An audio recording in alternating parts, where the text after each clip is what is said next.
Hello friends, reach के Asrar episode 2।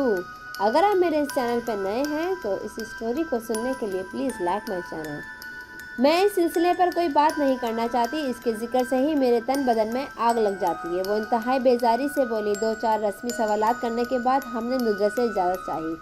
इसने उठते हुए बड़े खुलूस से माफ़ी मांगी और कहा कि बाज़ औक़ात इसके असनाद पर बेकाबू हो जाते हैं और इस रवैये पर बाद में इसे बहुत शर्मिंदगी होती है। वो हमें दरवाजे तक छोड़ने आई।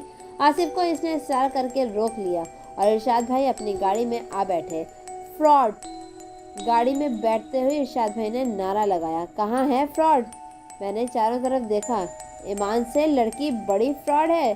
कैसे? मेरी निगाहों ने सवाल किया। आपने वो तस्वीर गौर से देखी थी? हाँ, देखी थी मैंने। कहा, इस औरत का चेहरा भी गौर से देखा था, वो जिसे रीछ ने उठाया हुआ था। इरशाद भाई ने याद दिलाया। क्या था इसके चेहरे पर? मैंने पूछा। इसके चेहरे पर सुकून फैला हुआ था। इसके चेहरे पर इत्मीनान के जज्बात थे।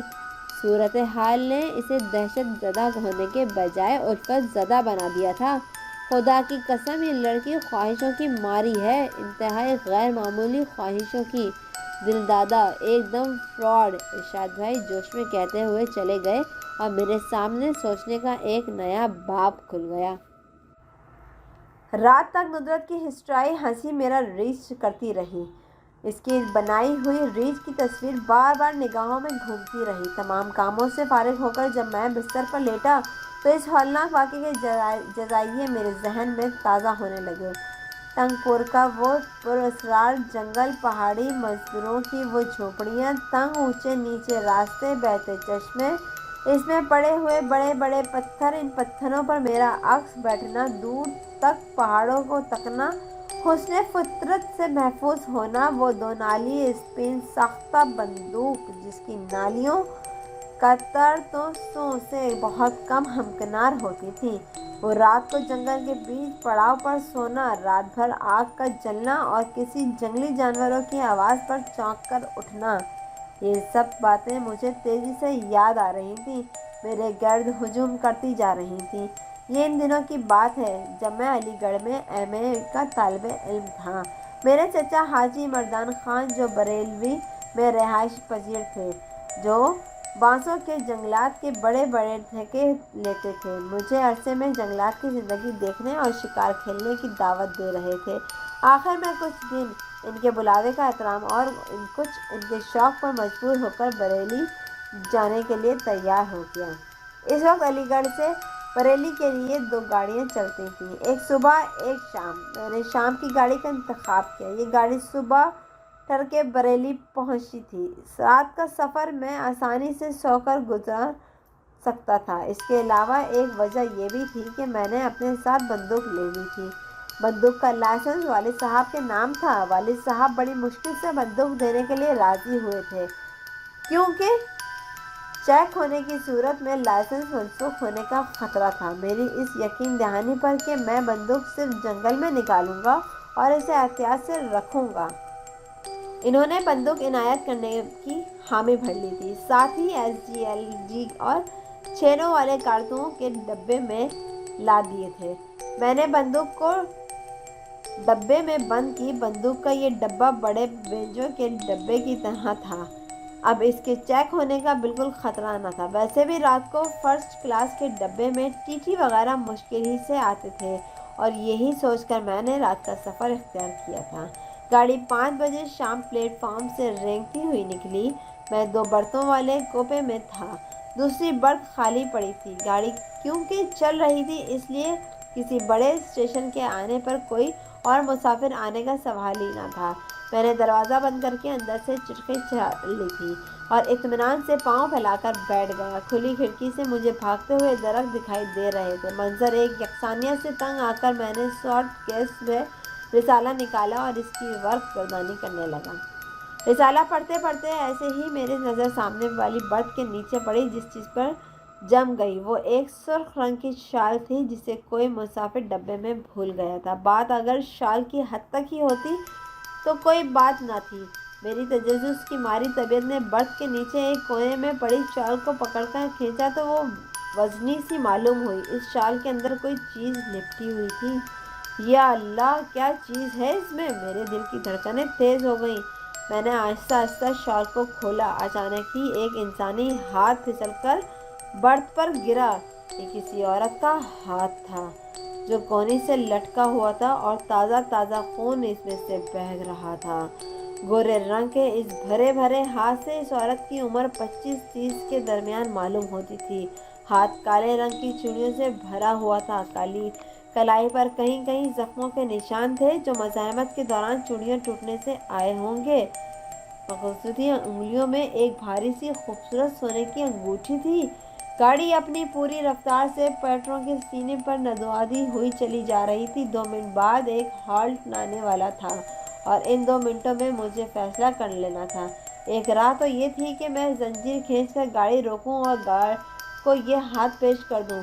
एक फर्शनास शहरी की हैसियत से मुझे करना भी यही चाहिए था, लेकिन ये इस बात में अच्छी तरह जानता था कि कटा हुआ हाथ पेश करते ही मेरा सालम हाथ पुलिस के हाथ में आ जाएगा और सदियों तक मुझे अदालत और थाने के चक्कर लगाने पड़ेंगे। इसके अलावा बगैर लाइसेंस की बंदूक मेरे पास थी। किस्मत ख़राब होते देर नहीं लगती। मुमकिन था ये मुसीबत मेरे ही गले पड़ जाती। तब मैंने फौरी फैसला किया और फरार में ही आफियत जानी। मैंने जल्दी जल्दी एक नाजुक हाथ को शाल में लपेटा, बर्थ के नीचे फेंका और अपना सामान उठाकर कोबे से बाहर आ गया। गैलरी के आखिरी सिरे पर खुले दरवाजे में भोचान की तरफ दाखिल हो गया। ये एक 4 बर्तों का कोपा था और इसमें पहले ही से 2 मुसाफिर मौजूद थे। ये एक नौशादीशुदा जोड़ा था और इन्होंने नीचे वाली दोनों बर्तों पर कब्जा किया हुआ था। एक पर कुछ मिला जुला सामान था जो फैला हुआ था और दूसरी बर्थ पर बजाते खुद फैले बैठे थे। मेरी आमद का इन्होंने मुदाखलत पर बेचा तसव्वुर किया। इनकी जगह अगर मैं होता तो मैं भी यही करता, लेकिन मेरे साथ मजबूरी थी। मैं इन्हीं के साथ बैठकर अपने आप को महफूज समझा था। मैंने ऊपर बर्थ पर कब्जा जमा लिया। इनकी पेशानी शक्लों को और एक भरपूर मुस्कुराहट से बराबर करना चाहा, लेकिन इनका अन पर असर न होते हुए देखकर फ़ौरन अपनी कीमती मुस्कुराहट पर स्पाट मारा और बर्थ को अपनी जागीर समझकर पांव फैला दिए। इतने में हॉल्ट आ गया। मंजूर गढ़ी पर गाड़ी 1-2 मिनट से ज़्यादा नहीं रुकती थी। वो साहब जिनके दोनों हाथों पर गहरी मेहंदी लगी थी अपनी बर्थ से उठने और अभी आया कहकर बाहर निकल गए। मुझे ये समझने में ज़्यादा देर न लगी कि वो साहब जिनके हाथों की मेहंदी अभी मैली न हुई थी अभी आया कहकर कहाँ गए हैं। इनके वापस आने तक गाड़ी हरकत में आ चुकी थी। वो साहब खुश अंदर आए, अपनी बीवी से आहिस्ता से कुछ कहा और फ़ौरन ही आँख खड़ी हो गई। वो अच्छे कद और अच्छे जिस्म की लड़की थी, जबकि मेहंदी लगे हाथ का कद पस्ता और सूरत चश्म बदूर थी। इस लंगूर ने जल्दी जल्दी अपना सामान उठाया और अपनी हूर के साथ डब्बे से निकल गया। वो नहीं जानते थे कि इन्होंने इस केबिन से निकलकर किस मुसीबत को दावत दे दी है। मैं जानते हुए भी इनसे कुछ नहीं कह सका था। वो 2 बर्तों वाले कोपे की बदकिस्मती सोई हुई थी। इन दोनों के बाहर निकलते ही मैंने दरवाज़ा अंदर से बंद कर लिया और दोनों बर्तों के नीचे अच्छी तरह झांक कर देख के यहाँ तो कोई मुसीबत नहीं लेटी। खुदा का शुक्र था कि इस केबिन में लाश का कोई हिस्सा मौजूद न था। मैंने आदि के मुताबिक पैर फैलाए और बैठ गया। माँ ने ख्याल जहन में कूदा और मैं बड़ी फुर्ती से तड़प कर उठा और डरते डरते बाथरूम के दरवाजे की तरफ बढ़ा। कहीं ऐसा तो नहीं कि वो मोहतरमा बाथरूम में बड़ा जमा हो। मेरा ख्याल के मुताबिक लाश के तमाम हिस्से इसी गाड़ी में होने चाहिए। कत्ल होते ज़्यादा अरसा नहीं गुजरा था। हाथ की ताजगी बताई थी कि 2-2.5 घंटे पहले ये एक हादसा हुआ है, लेकिन दिन दहाड़े ये कत्ल हुआ किस तरह? जो गाड़ी बरेली से दिन के 1:30 बजे अलीगढ़ आती थी, वही गाड़ी शाम के 5 बजे वापस हो जाती थी। इस अरसे में ये डब्बे शेड में खड़े रहते थे। इस अरसे में लाश को इस डब्बे में डाल गया था। मैंने अल्लाह का नाम लेकर बाथरूम का दरवाज़ा खोला। बाथरूम में कोई ऐसी चीज़ ना थी जिसे देखकर दिल धड़कने तेज़ होती। मैंने इत्मीनान का सांस लिया और अपनी बर्थ पर नेम दराज हो गया। रिसाला खोलकर अभी वर्क जगानी शुरू की थी कि दरवाजे पर किसी ने दस्तक दी। कौन आ गया? कोई मुसाफिर? लेकिन गाड़ी तो अभी चल रही थी। मुसाफिर दरमियान में कहाँ से आ गया? अरे कहीं वो जोड़ा तो नहीं? मुमकिन है इन्होंने वो शाल खोलकर देख ली हो। मैं तेजी से उठा दरवाज़ा खोला, दरवाजे पर कोई ना था मुसाफिर और ना ही नोबिता जोड़ा टिकट चेकर साहब खड़े मुस्कुरा रहे थे। मैंने टिकट दिखाकर दरवाज़ा बंद कर लिया। रिसाला पढ़ते पढ़ते शाम गहरी हो गई। मैं रिसाला छोड़कर डूबते सूरज का मंजर देखने लगा।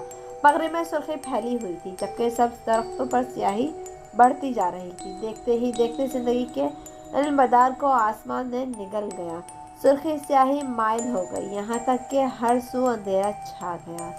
सूरज गुरूब होने के साथ मेरा दिल हमेशा उदासी में डूब जाता है, लेकिन ये कैफियत 10-15 मिनट से ज़्यादा नहीं रहती। इस वक्त भी मुझे बेकैफ़ी सी छा गई थी। अचानक ही डब्बा रोशन हो गया, बजली जली तो दिल में फिर से किरण फूटी।